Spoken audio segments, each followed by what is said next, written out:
Ladies and gentlemen, pay attention. This is your boy, the coach from the WWE. I would like to welcome you to the very first wrestling podcast in the world to take you on a weekly deep dive into classic matches along with legends of the squared circle. Enjoy the discussion. Enjoy the back and forth. There's so much to get into. Ladies and gentlemen, this is the payoff. Yeah. We're on the highway to hell. Steve Austin, The Undertaker, Summerslam, season 11, 1998. What's going on, buddy? How are you? We're gonna hear that. So we got to talk about this song too. It's part of the show. Sometimes, like we are definitely on the highway to hell with this show. Absolutely. Yeah, this is gonna be a fun one. Let's just kick it off. Why is it on the list? I don't know if you picked it or I picked it. I had actually a match we'll talk about on this one, but I had a first blood match between these two guys, and then we said no, let's swap it out. So I actually think this was your pick on this one. Well, I remember the vignette or the kind of promo right before the match, the Highway to Hell stuff, which was awesome. I mean, this is kind of like height of the Attitude Era in a lot of ways. You know, two first ballot Hall of Famers, arguably two guys that could end up on your or my Mount Rushmore. I mean, this is big time. So really fun show, Madison Square Garden. I'm looking forward to it. And I'll tell you the other reason I'm really looking forward to this too, especially as you walk through the build, is I don't even know if I told you this, I've been rewatching that Monday Night Wars series on Peacock. I mean, obviously I watched it before, and obviously I've seen just about every clip that they've shown, but it's pretty fun to go back and watch those, even if you've seen them before. I mean, there's just so much stuff, and some of this you forget. So it's been a good primer, I guess, just for this era. So yeah, I'm really pumped to cover this one. Yeah, I'm glad we actually did swap this one for the first blood match, because this was and we'll talk about it. This was really the height of the Austin era, like in the McMahon feud. And there was so much going on during this time in 1998 in between like these players. And so I actually think we would kind of be like jumping the gun a little bit, and that we were going to cover and it's still on our list for one day, but the fully loaded 1999 first blood match between Stone Cold and Undertaker. And we said, no, let's actually do this. And so I'm actually glad we're doing this, because it's a little bit, I say, earlier in the feud. It had been a long running feud. It continued to be a long running feud, which, we'll talk about. But I'm glad like we're kind of covering this one at this point. It makes a little bit more sense just in the kind of timeline and kind of things that are happening. And, we try and it's a SummerSlam match. We try and cover SummerSlam. We're on the road to SummerSlam right now. We still feels like a few weeks still. It almost feels like a downtime in wrestling. July was a packed month, and then we got SummerSlam this month. There's the NWA pay-per-view, the all women's, but like it's almost like a down week this week. There's not a ton going on in wrestling, which just feels odd. Rampage is next week. Yeah.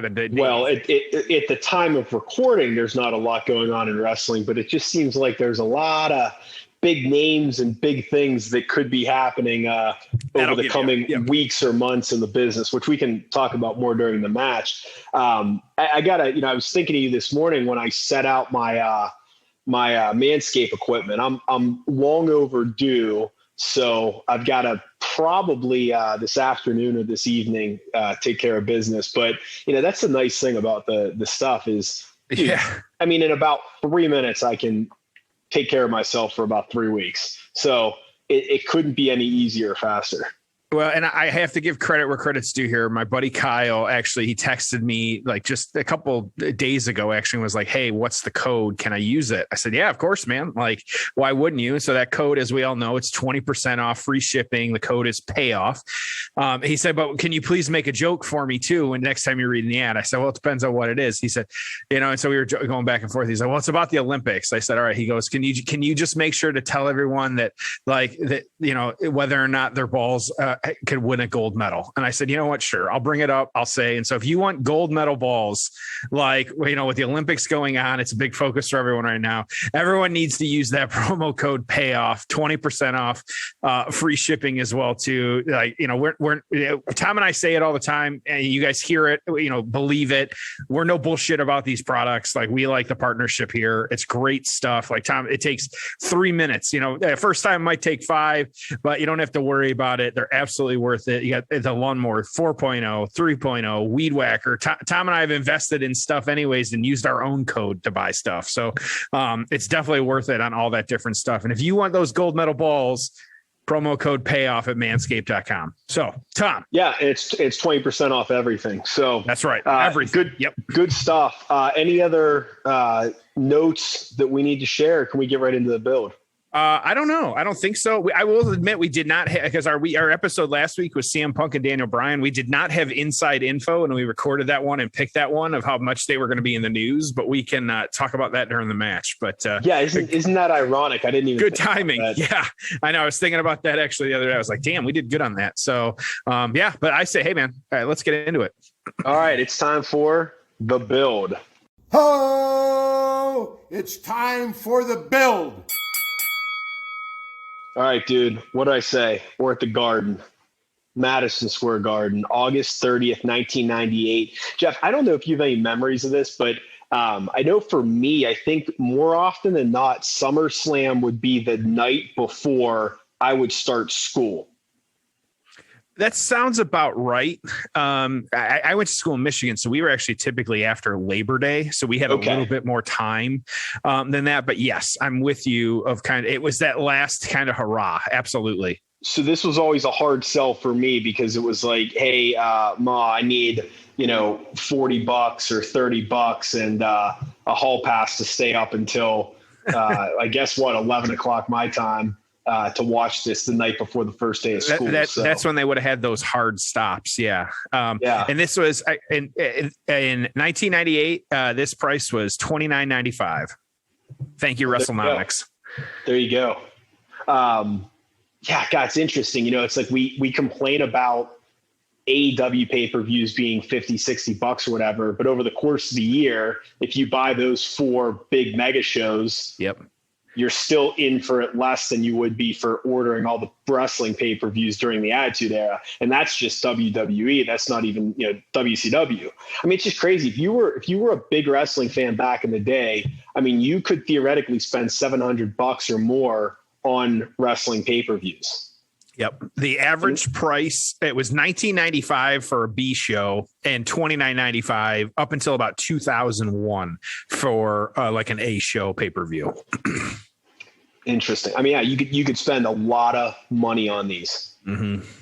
So let's get to the show. D'Lo Brown's your Euro champ, beats Val Venus by DQ, 15 minutes. It's just, and I know we're not professional wrestling bookers and we've never done it, so blah, blah, blah. But it's like, you just wonder, man, why start off a show with a 15-minute match that ends in a schmoz? Like, was it going to kill Val Venus's push and gimmick if he took a pinfall? And I remember liking D'Lo as the European champ. I feel like he held it for a while, but yeah. Yeah, he did. The Oddities, who, I mean, gosh, Giant Silva, Golga Kurrigan, they're accompanied by Luna Vachon, Shaggy 2 Dope, and Violent J. They're going to beat Kai and Tai in a 4-on-3 handicap match. They got 10 minutes in that one. If you want to get the crowd into it, bring out the Insane Clown Posse. That's what you need for your second match of the night. Yeah. X-Pac would defeat Jeff Jarrett in a hair versus hair match in 11 minutes. I don't remember that match at all. But I guess that's how Jarrett, went from long hair to short hair. Edge and Sable defeated Jackie and Mark Marrow in a mixed tag match. They went 8 minutes. Then we had that Lions Den match. That was Ken Shamrock defeating Owen Hart by submission in a kind of a octagon type setup there. Mm-hmm. New Age Outlaws are going to win a Falls Count Anywhere match to win the tag team championship. They beat Mankind in a 2-on-1 match 5 minutes. They didn't go long. And then there was plenty of time for these last two matches, which, I mean, really were like kind of a semi-main event, a co-main event in a lot of ways. And again, the good old days of the Intercontinental Championship really meaning something. Triple H is going to defeat The Rock with China's help to win the Intercontinental title match. This was a big match for both of these guys because, at the time, neither was, a main eventer. Mm-hmm. They were right there, really, really knocking on the door. And, we're coming off of WrestleMania 14. So both of them are kind of in this IC title below the main event.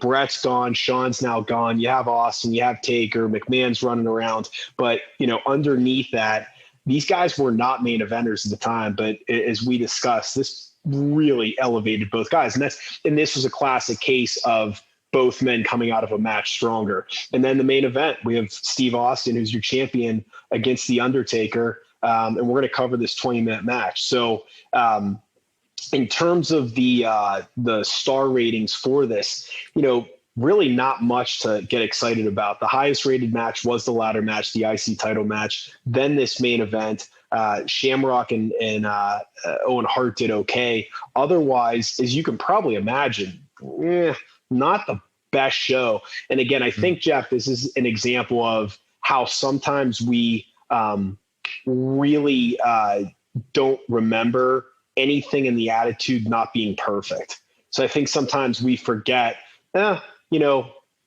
oddities, weren't exactly the best workers. Edge and Sable against Jackie and Mark Merrow wasn't exactly tearing down the house. So you go through this, and again, I'm not saying that the era we live in now is better by any means, but what I am saying is that, if you look at the wrestling and you look at the quality of the matches, there were storylines and it was interesting and Raw was fun and it was Crash TV, but some of these pay-per-views were like, if you ordered this to see 3 hours of entertainment, you really only got a good hour, which was the final hour of the show. Yeah, absolutely. In retrospect, we can see that now, 2020, but at the time, just crazy to think about how it is now. So big gate for this show. It was the third largest behind WrestleMania, which was in Boston, and obviously massive gate there, as WrestleMania always is, and then that Hogan Goldberg Georgia Dome house, which obviously was massive as well. Mm-hmm. So storyline standpoint, we are just thick into Attitude Era. Yeah, Austin Era has begun. How do we get to these two wrestling at SummerSlam? And gosh, I guess, was there even any other option? It just seemed like they were the two biggest stars in the company at the time. So let's put them together. And that's a good way to put it. Yeah. And as we're kind of talking through some of this, you'll see kind of how it plays out. And so it was actually, so it started, we got King of the Ring, 1998 is when we're going to pick this one up. Austin actually lost his championship to Kane on that pay-per-view. This was the first blood match. When he ended up winning it back the next night, actually. So and where did he win it back the next night? At that King of the Ring, Michigan. Oh yeah, okay. Was it? That was the Zamboni night. Yeah, it was the night after King of the Ring was the Zamboni night. No, and so I actually have it in the aftermath, and so it's a later show, but you're close. Yes, and so let's see. We'll get there. I promise. Okay. I made sure to double check it. Yeah, it was actually after an In Your House in September. So, but you're close. Yes. So, damn it. I know it's all right, man. So, but anyway, so I was curious. It's been a while too. Trivia time. So for you, Tom, because this is not First Blood, but because this is where we're starting, do you have a guess at how many First Blood matches WWE, WWF held in its history? How many First Blood matches have there been? This one at King of the Ring being the first. There haven't been 5. I'm going to guess 4. 10. Really? Yeah, and I was surprised by that too. I actually thought, yeah, and so when these two were talking about, and oddly enough, that King of the Ring, Tom, was in Pittsburgh, and so hometown for you back in June 1998. It was such a stupid stipulation. It was stupid to put the title on Kane. Yep. It's like, and I guess when they were laying that show out, they probably didn't think that the most iconic thing in the history of wrestling was going to happen. But it's like, you almost wonder why Vince didn't call an audible and he said, hey, we got to figure out a way to get Kane to bleed and drip blood and all that, something, because it's like, what's the point of doing this? I also thought it was stupid, Jeff, that they brought Foley back out for the main event of that one. It's like, just have Austin beat Kane. Who cares? But yeah, so it wasn't clean. I'll say so that that was the first blood. The last one, it was actually June 1st, 2008. It was John Cena beating JBL at One Night Stands. That was the 10th. And there were some other ones in there at WCW and things like that, but that's where you got to that one. So, but anyway, like you said, yeah. So after this one, like I said, and this was, your big players, like we talked about, obviously Austin and Undertaker, Kane, Mankind also getting involved. And so this was actually Mankind coming down to the ring, Undertaker as well too. There was a lot of storylines with this was after, not too long after Kane had debuted as well. And so you've got like the kind of brothers storyline that we've talked about and at this point as well too. And the family setting the house on fire, all that different stuff. So but yeah, so Mankind, it was actually he went to hit Undertaker, missed, hit Austin. This opened up Austin, and that's how he lost that match. So, you got a lot of these players and stuff like this. And so, and because at this point, like I had said, Undertaker, not a fan of Kane, they were still very much in that storyline and kind of what was happening out. But part of the stipulation for that first blood match was that if Austin had won, Kane would have to set himself on fire. And so very odd stipulation there, but you get it in the context of what was happening, like with that whole storyline and the fire. And this is when he was, quote, afraid of fire, if you remember. And so that part of it made sense. But Undertaker was not going to let Kane set himself on fire, which is why he came down to ringside. Just it worked at the time. All that should not work, but it does. So, so we get to then. Fast forward a little bit here, July 6th. So that this King of the Ring took place. It was June 28th. So really just about 2 weeks later. Now, you've got Austin. Actually, it was. After King of the Ring the next night. Yes. And we'll get to the Zamboni piece, but Austin just winning the belt the next night on Raw. So Kane literally held it for a night. So, and that 2 weeks later, Vince announces that there's going to be a number one contenders match between Kane, Undertaker, and Mankind. And so it kind of, that night on Raw. So trying to figure out, Undertaker actually didn't show up at the match. You had Kane beating up Mankind in the match. It was actually, I went back and watched it. McMahon and Austin were on opposite sides of the commentary table, which they don't do that much anymore. I felt like they may have somebody sitting in the chair next to them, but to have heel and face bickering back and forth over commentary, and it's probably because they've got like a 3-man booth now. It's just interesting because it actually added a lot to like Vince and Austin having a back and forth on the commentary while, they're having this match, but kind of twist on this one. Here, I'll add one thing to that, which is they also don't do the, hey, let me put the champion on commentary because the match involves the number one challenger. I don't know why they don't do more of that. I mean, I don't know why they don't do a lot of things anymore, but that was one where I'm just like, that doesn't even make sense because, Like why wouldn't you? Like, why wouldn't you put Drew McIntyre on commentary, like for, a match? Oh, this is interesting. Like, he's talking during, it just gives you something else going on. And hey, actually, I'm going to save it for the match, but I have a really, really good idea that I actually want to email to them because I think it's an awesome idea, but keep going. But I'm with you. Yeah. So you have Kane, quote unquote, Kane and Mankind fighting in the ring. Kane beating Mankind, and then Kane, quote unquote, taking off his mask, revealing that he was actually the Undertaker. So the Undertaker then becoming the number one contender. Now, you and I sitting here, you think to ourselves, like, how did the fans or nobody realize that Undertaker was dressed up as Kane, and in this match? And, like, how the hell do you not realize that? So one, of course, the mask helped, but even I was curious this myself. So I went back and watched this, like I said, this match, listen to the commentary. They had the famous red light of the Fiend on the entire match. And so it actually worked in the context of what they were doing. It is you've got Undertaker in the mask and the full Kane attire, like the red and black, suit. and the red light is on, the entire match. And so even at home, it's hard to recognize that it wasn't Undertaker at the time. And so, or that it wasn't Kane and it was the Undertaker. And so as much as we shit on the red light of the Fiend, this is, oddly enough, this is one instance where it worked to actually, keep the magic up, if you will. And then Raw immediately, he took the mask, he pulled the mask back. You saw it was Undertaker, and it had to be less than 5 seconds later, Raw went off the air. And so there was really, I don't know if they were overtime at the time or what was going on. There was no time to process what had just happened. So you've got, him being the number one contender for SummerSlam coming up, but we still got a little bit of time before SummerSlam does hit. So of course, as WWE history has told us, you've got your number one contenders. Let's put them as a tag team together to face someone. So, of course, oddly enough, these two guys winning the tag championships to prove just how deep your roster was in July, end of July 1998. You had Stone Cold and the Undertaker actually beating the tag champs of Kane and Mankind to win the tag team championship. So they only had which I get it. It's classic booking right there, whether we agree with it or not.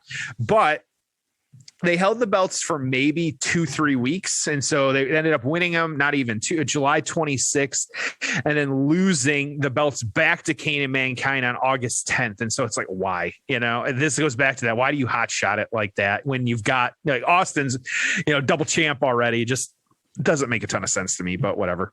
So to kind of cap off this story and, really including all the participants of this kind of storyline, Austin, getting to Raw the next week, he actually drove a hearse into the arena, challenging the Undertaker to the fight. And so, you had the swap on this one as well, too, where now you had Kane acting as the Undertaker. He has hair in his face. You couldn't really see the mask. And so, but Austin beating him up, though, and then throwing him in the back of the hearse at the end of Raw.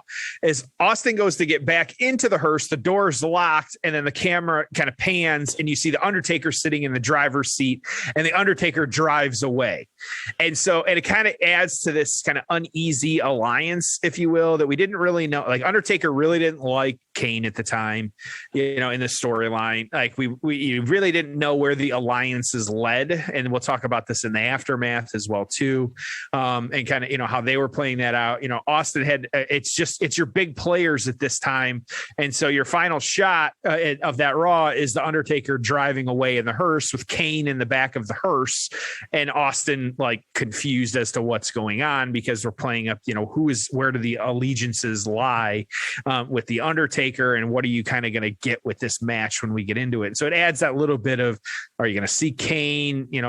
Could Mankind potentially make an appearance because they've had some back and forth with him as well too. So a lot of different things going, a lot of converging storylines playing into this one as we're going into this match, I feel like. But also at the same time, these guys, like you said, who else do you do here? We've covered that ladder match that was just before this one, actually, with Triple H and The Rock. But for this one, though, you've got it. There's really nothing outside of, you got your biggest stars ever. Let's put them in a match, whether we're getting it a whole bunch or not, doesn't matter. This is what we're going with, and let's see what happens. Which, I don't hate that. It was like, I think it was the Punk Bryan match from last week where we were like, why overbook this? Why can't it just be two alpha males? They're like, I'm better than you. No, I'm better than you. It's okay to just say, hey, the two biggest stars, we're going to just throw them together. It doesn't mean that we, aren't going to like build to it and do some good stuff, but it's okay to just say, I'm the best. No, I'm the best. Well, we're going to find out at SummerSlam who the best is. Well, and this goes back to your drafts and whatnot. Like, you take the best player on the board, like you work with the best people on the board, and this is what you get. And so, yeah. Yep. All right. So Peacock season 11, 1998 SummerSlam.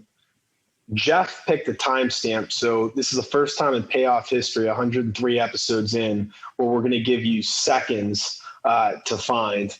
So not the 2 hour and 15 minute mark, but the 2 hour, 15 minute mark and 15 second mark. There you go, man. Why are you doing this to people? Hey, I was just trying to help out. We could have given an extended entrance, or we could have just run with this. And so, some of us have fat fingers and can't get the Apple TV remote to stop on time. You and I have not. We have not invested in the new Apple TV remote, and Peacock sucks in this sense. And so, yes. Hopefully, no buffering like Money in the Bank, and we can get through this match without any major issues. Oh, the same thing. It was, I think, Conrad and Jeff Jarrett, or one of his shows, they were doing it too, and the buffering started. They're like, where are you? Well, where are you? Oh, I'm here. So yep, I heard that it's too. It's not just us. All right, so 2 hours, 15-minute mark and 15 seconds. SummerSlam 98, season 11 on Peacock. Same time stamp if you're watching elsewhere in the world. Jeff, are you ready? Let's do this. All right, it's time for the payoff. Ho! It's time for the payoff. All right, Taker looking mean as all hell. I like this Taker look, man. Face off in the ring. Yep, absolutely. This is very much, it feels odd to say, but 1998 Taker, like really in his prime in a lot of ways. He was injured, but, really is still at the top of his game at this point, too. Yeah. I mean, he's exactly. God, it's just 98. I mean, just think of what he did 20 years after this, or 15 years absolutely. After this. Yep. All right. So what I was going to say, I got an idea. Go ahead. Yeah. What's your commentary idea or whatever you got here? Yep. Well, no, not commentary, but so these new Raw and SmackDown sets. Oh yeah. I guess let's, first of all, what do you think of them? I like the clean look of it. Like I do too. I think there's a whole lot of and we've already seen it, like a whole lot of different graphic things you can do, very tall. They are leaning a lot into the augmented reality stuff too, but I think you can still do a lot on the screen. It does look really cool. So I agree. I think I really, really like it a lot. I mean, I don't love the sets being the same, for every show, but what I'm hoping is that because they have those, just big ass LEDs, they can do some cool stuff with them where it feels different. So here was my idea. And you and I have talked a lot about, why can't they theme some of these Raws and SmackDowns, King of the Ring, things like that. And I think even AEW's done a really good job of, creating, whether it was, it was a Fyter Fest recently or some other stuff, just to feel a little bit different. So when I saw these, Austin with a drop toe hold, and now he's got Taker in the worst looking arm bar you've ever seen in your life. I hesitate to call it an arm bar, but I wasn't expecting that. So, so what I thought was, because really those screens, it's just one big screen and it's a blank slate. You can do whatever you want with it. So I was like, okay, what if you did a Nitro theme, where you brought back some old WCW people, maybe you have the NWO, you have Goldberg there, whatever it might be, okay? But you could take that screen and you could actually reconfigure it to be the old Nitro set. It would all be video, but they would walk out. Like, how cool would that look? And almost doing designing it to look that way. Yeah, that's exactly right. Because you could do the old SmackDown fist if you wanted to do a retro one. I mean, it would all be, obviously it's not 3D, but dude, you could do some really, really cool stuff with that. And I'm like, you could do Nitro, you could do a Halloween Havoc one. You could do pick any theme. You could do it. I mean, I know NXT is doing the In Your House, but you do it in your house. So it's, and if, once every month or once every other month, even if you did a King of the Ring one and you did just the big purple, kind of King of the Ring, design, just something to feel a little bit different. And that would actually make a lot of sense. I think that and they've always said we've heard it, I think, the product a lot of time is kind of made for those at home. It feels a lot different when you're live. I mean, it's just a different experience. Doesn't mean it's bad. It's just different, but you don't get to see some of the other things that are kind of happening on the TV with the, the big dog chains or the Alexa Bliss dolls or, the Asuka masks and things like that. But is that essential when you're live? live? No, because you get the entrance yourself when you're there. So, but yeah, I think that like, and part of it is, here was my biggest disappointment with that first SmackDown was, other than Vince coming out, and where the hell have you been? Like that it felt like nothing changed. And like they got right back into matches because nothing changed. Right. And so, yeah, that's a good way. It felt like nothing changed because nothing did. I thought we got right back. And you listen to Stephanie McMahon on some of these, like, business panels, the chief branding officer. And it's like, you said it was going to be like way different. Raw and SmackDown would be way different. It's the same set. It's the same graphics, the same intro. It's the same bullshit.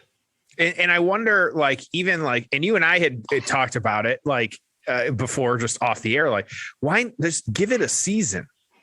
Like, say, hey, yeah, like that would have been the perfect time to say, we're just going to blow everything up.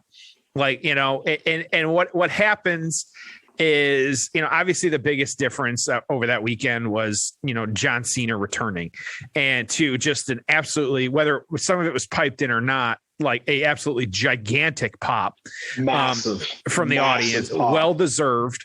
Like, but, and even I, and on the flip side though, like Goldberg was definitely getting piped in. And so, and I have not hidden my distaste for Goldberg. Like everything I've read was that he got 2 contract dates that he had to do, or 2 contract matches. And this is going to be the second one, which why? I just don't and Lashley has said he wants Brock.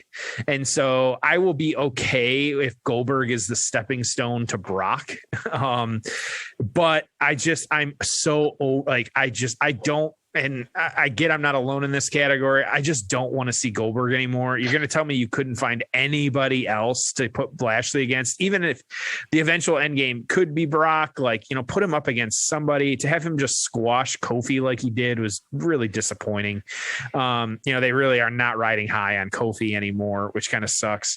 I got so many thoughts tied to this because, part of me is like, you'd be shocked, but you'd also be like, I guess it makes sense if Brock showed up on AEW at some point.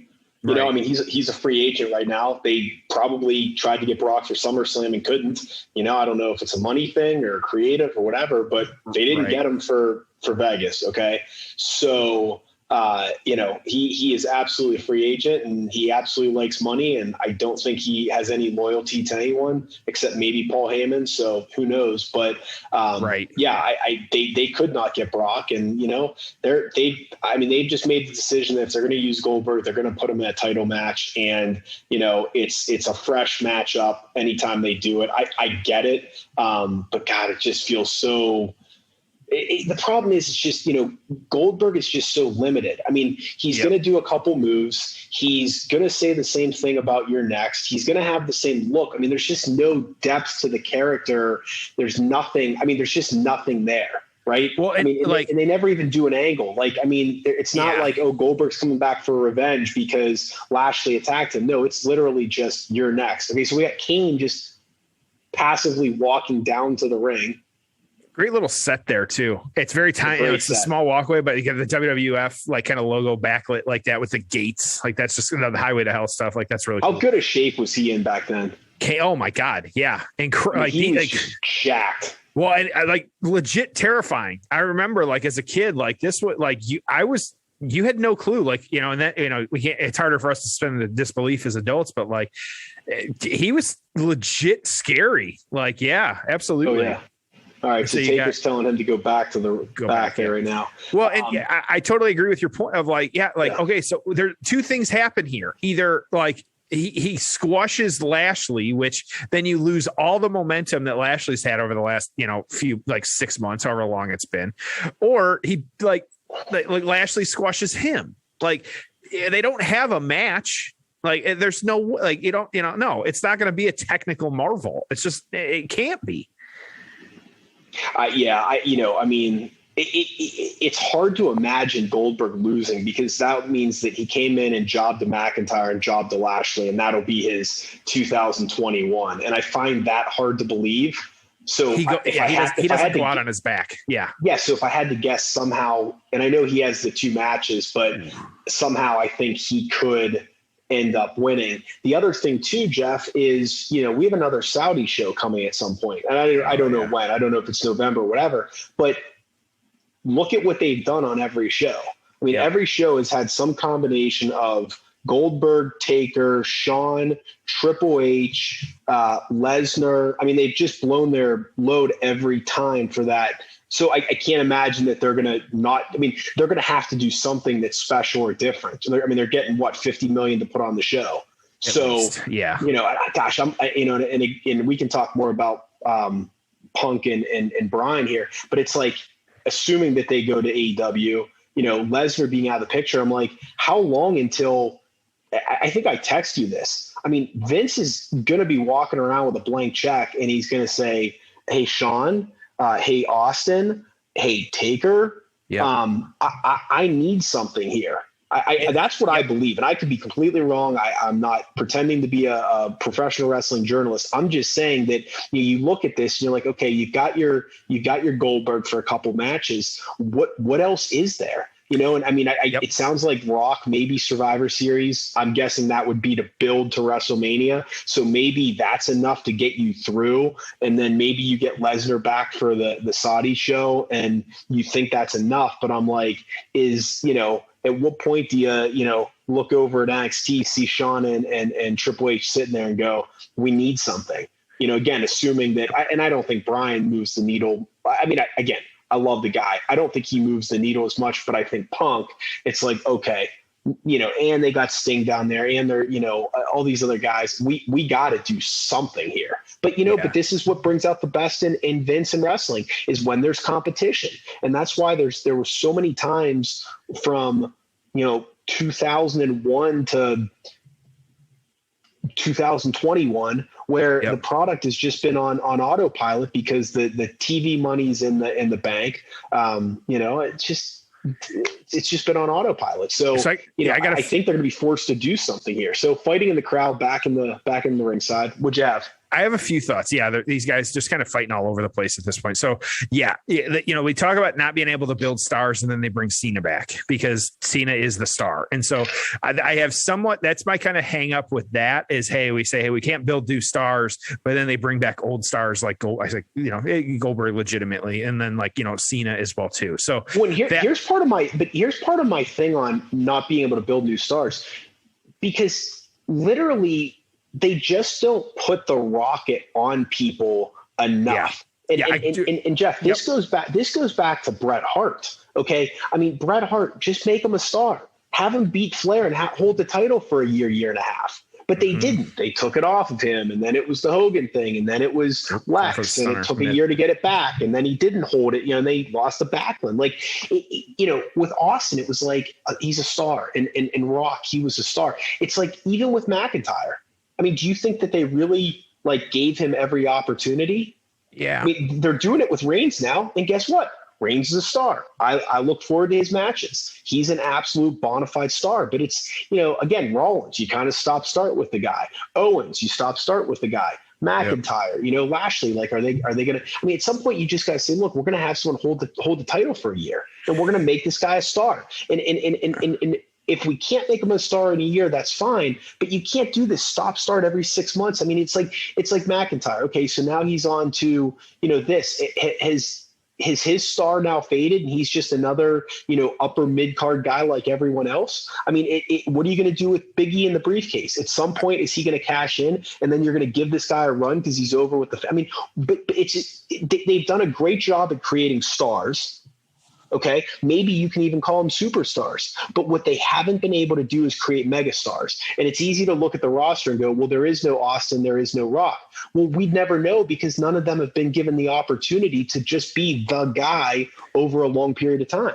Well, and I wonder is even Drew right now is feuding with Jinder Mahal. So when you say upper lower upper card, that's mid card as far as I'm concerned. I think you can't tell me, Drew McIntyre, he's a megastar. No, he's not. There is. I will say there are two megastars that will grace your TV this summer: John Cena, and I will put Roman Reigns in that category, but they could still screw it up. Yeah.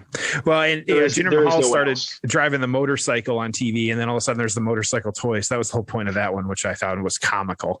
AJ Styles, at the time of recording last night, he jobbed on a house show. He lost to Matt Riddle on a house show last night.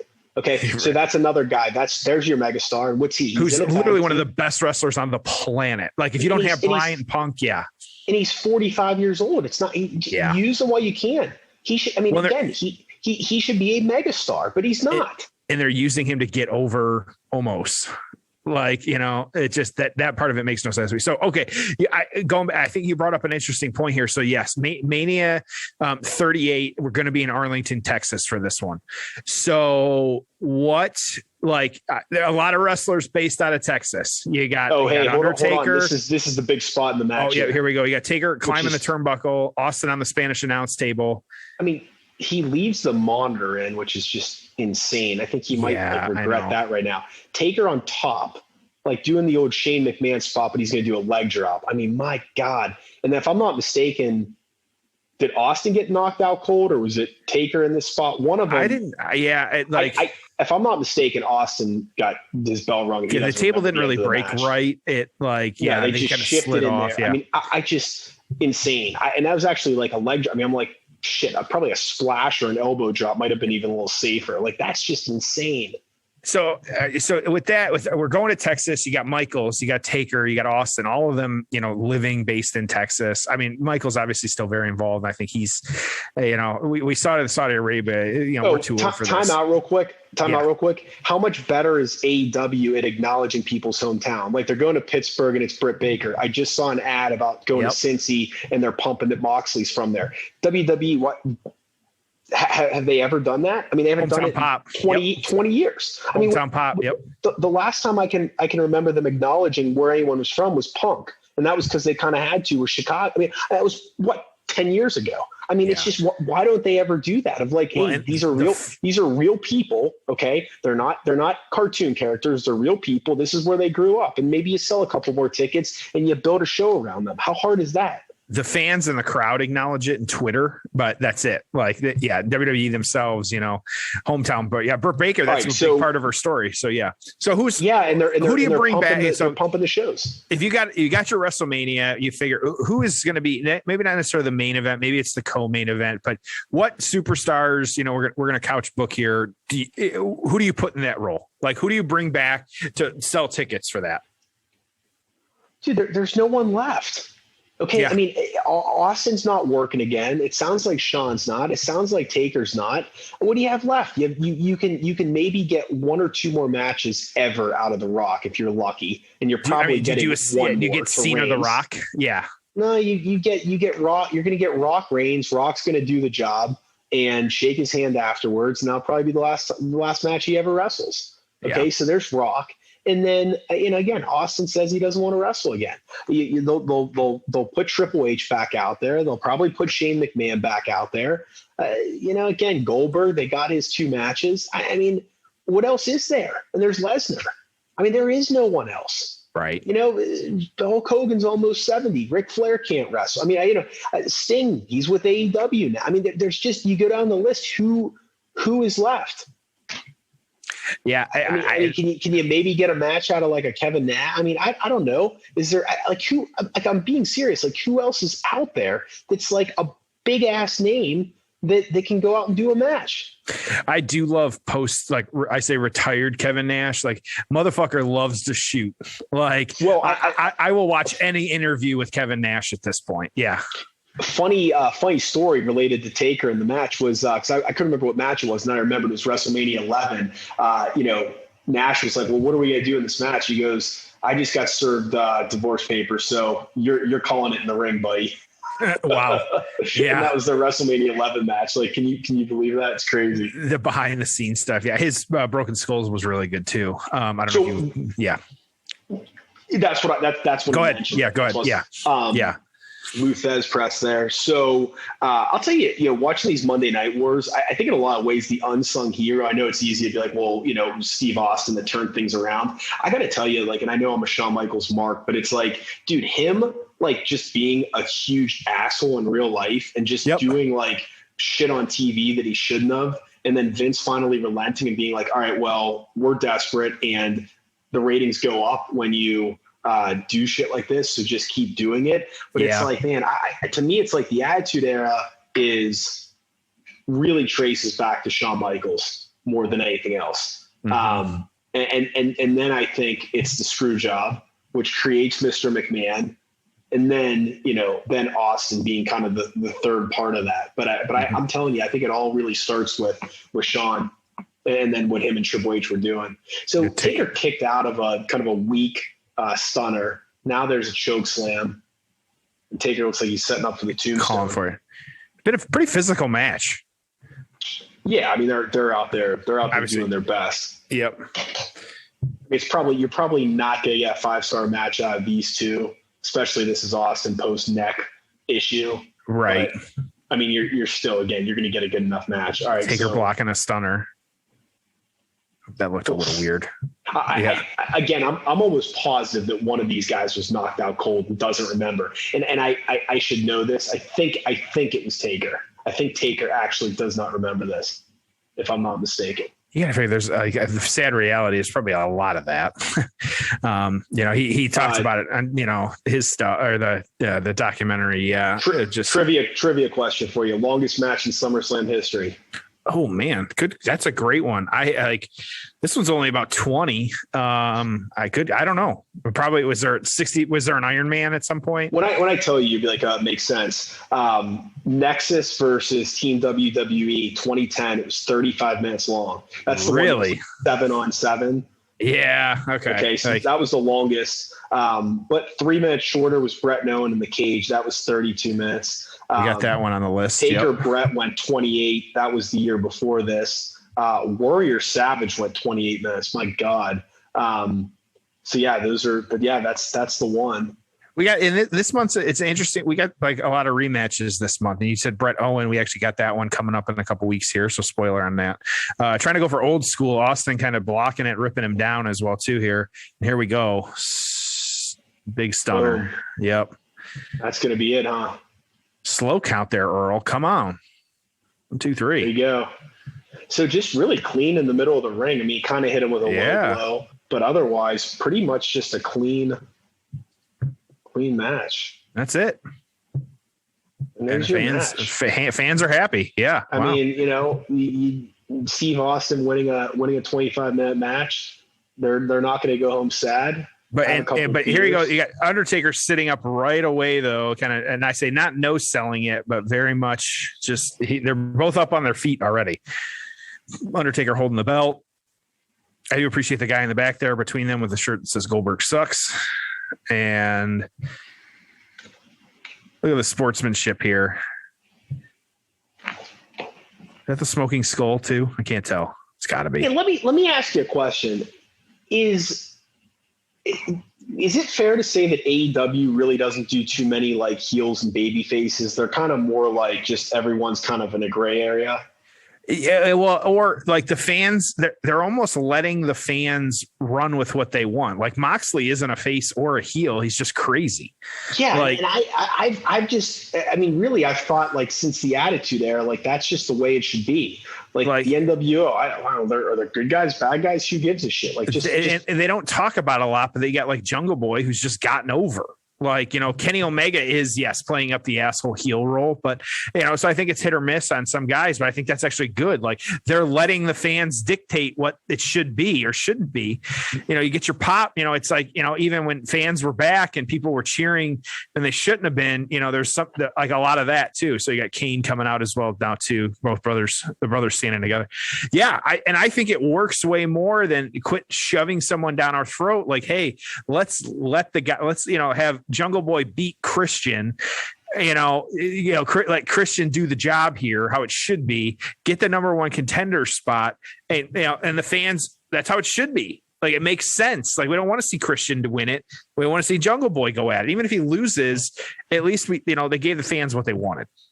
Yeah, and again, I like that better. And that just reminded me as we again watched the end of this, I was just like, yeah, you know what? Okay, these are two good guys, fine, whatever. But like, I don't know why, like in 2021, everything needs to be like heel and baby face. And I think that's WWE still booking that. And I'm not going to blame him solely for it, but I think like Vince and Bruce, I think they're just like old school, wrestling, traditionalists, and it's like, oh, you got a heel and you got a baby face, you got good and you got evil.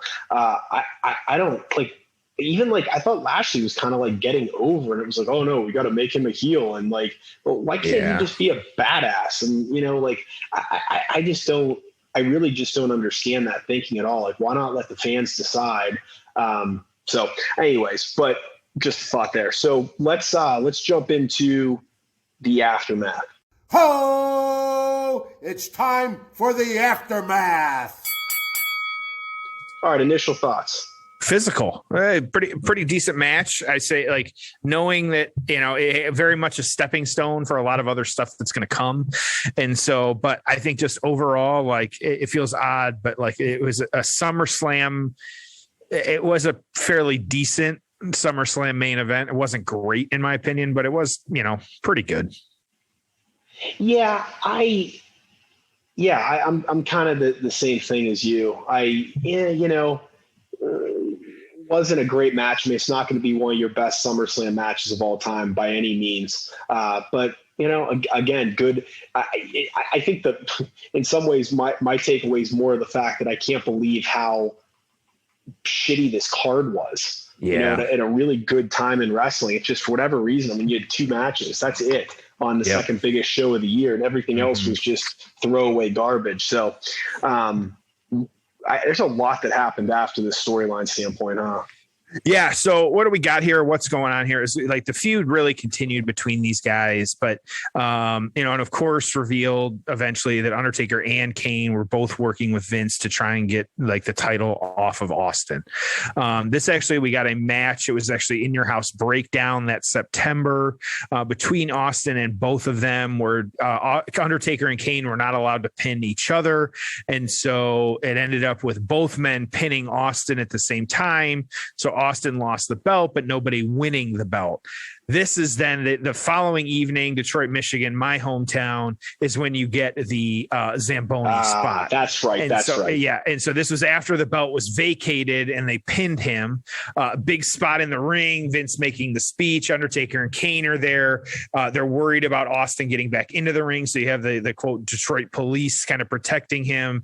And then Austin driving the Zamboni into the into the arena and into the ring. This is when you get of course, the famous don't let him in here, like, or McMahon screaming as the fans are just absolutely losing their shit at Austin, driving the Zamboni. I was there. I do remember this vividly. And so I even to this day, it was just the sound of the Zamboni hitting the ring is not, you can't recreate that sound. So it just, very interesting. And so, but then of course, after all this, because this is wrestling, you have Austin being the special guest referee for a match between the Undertaker and Kane for the vacant title. This was at In Your House Judgment Day, or Judgment Day in Your House, that October. The biggest thing was that he would be fired if he did not count the fall or the pin. And so you had Austin attacking and counting both men, or attacking the Undertaker.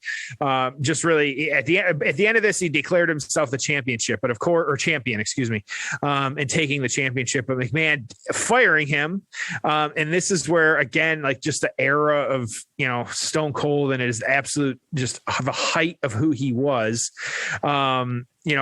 Being fired, so that the title vacated again at this point. And this is where you got the Austin kidnapping McMahon, and we're getting the holding him at gunpoint spot, and us getting the famous bang 316 gun spot happening right after this as well too. This is where we learn that Shane actually had hired. Serious question. Do we know, was that shoot piss or working piss?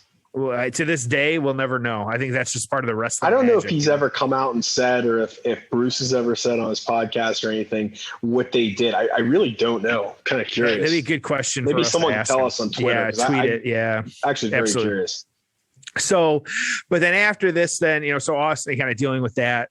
Shane was the one that had re-signed Austin, but this is where you get Undertaker reuniting with Paul Bearer at this point, and they starting with the formation of the Ministry of Darkness. And of course, we had the Brood, which was Christian, Edge, and Gangrel. You had the Acolytes, Midian, Viscera. And actually it worked because Undertaker was hurt at this point, and so he wasn't really able to wrestle. So he was able to use the Ministry. And him wanting to take over, and we will talk about this, I'm sure later, but having the Ministry and corporation going at it against each other. You have the higher power, who of course we'll keep that surprise for who the higher power is for a different episode, and kind of talking about that and where that goes. But yeah, and so really just a continuation between, like you said, Mr. McMahon and Austin. You got the Undertaker as well too, kind of breaking off and him taking on Vince. So just a lot happening. Yeah, absolutely. So, okay. Scores, ready for this? PWI, or reviews and then our scores. PWI for 1998, Austin was numero uno, number one. And so, and Undertaker was number 5, which absolutely makes sense after the year that, both these guys had. Austin is number 1 makes all the sense in the world. So, that I get. And so, you got from the Torch here, Wade, very good match in terms of energy level, execution, diversity of moves, pacing, and psychology. The only thing lacking at times was fan heat, since the crowd didn't seem to want to take sides. 4 stars. And so Summerslam was he went pretty high on that. Yep. SummerSlam was a pretty good show, and clearly everyone from the top to bottom worked very hard. Steve Austin continues to set a company standard for effort. The table spot with his neck on the line was frightening, which, we agree. So, Dave, your favorite person, 3.5 stars on this one. In the main event, both Steve Austin and Undertaker put on about as good a match as would be possible, given that both men are banged up. Undertaker from chronic ankle problems and Austin from some sort of injury suffered early in the match. So the knockout could have actually been earlier than we said. So you got 4, 3.5, some fairly high marks here. And so, Tom, what are you giving this one? I'm giving this a 6. Okay. Which I feel like is one of the lower numbers I've given in a while. There's nothing about the match where you're like, wow, that was a really, really good match. It benefits from being in the Garden, being the main event of SummerSlam, being for the world title, having a clean finish, crowd was into it at the end, but yeah, it's just nothing about it that's like really stands out. And the storyline, again, the Attitude Era was perfect and everything was amazing. And Austin, and these two were not Taker and Shawn. Mm-hmm. These two were not Brett and Austin. So, it's just, sometimes these two weren't Austin and Rock, right? They just weren't that great rivalry for whatever reason. They've wrestled before when Austin was a heel back in 97 probably, 96, whenever that was. These two just never had great matches, and it was never really a great feud. And I don't know. It just didn't mesh for me. And again, there's nothing about the storyline where like, oh, this was fantastic. So 6.5. Not a memorable feud, not a great match between the two.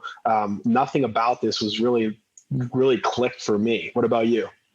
Yeah, I had actually thought 6.5 from, even though you said 6, because I felt like this is by no means was it a culmination. This was very much a stepping stone or kind of a middle ground for what we were going to continue to get. And so that just, it doesn't mean it was a bad match, but I think just in regards to, it was very much we knew we were getting more of this moving forward. So, and and knowing what came after this, like it's hard, it might, and people might, it's pretty low. Like the in-ring work, yeah, I'd probably, give it a little bit higher because it was very well paced. It was very fast. It was very good. But to, kind of do this, to look at it from where we are now, kind of know what came after the fact. Like it very much the payoff itself from this was not great. So, it just 6.5 just because it just makes the most sense. So, yeah, but okay. We're on the same page. Yeah, we're on the same page on that one then. Cool. Yeah, absolutely. All right, dude. Well, good episode. Of course. Yeah. We got big things lined up. We're still on the highway to hell, ready to, keep moving towards SummerSlam. We got a takeover now. We got Rampage coming up. We got big things coming up in the future here. Yep. Well, I'm going to give myself a Barry Horowitz pat on the back. I'd like for you to do that. Oh, by the way, Barry Horowitz, fan of the payoff, former guest. I think we'll have him on again, actually. We have some other matches with him that we recorded that day. He said they're working on something for the network. Yeah, he did. Yep. And so he's back in the news a little bit here. Yeah, talking about a few different things. Yeah, so it should be exciting. That'd be kind of cool. So, All right, that's it. Send him home happy. Yeah.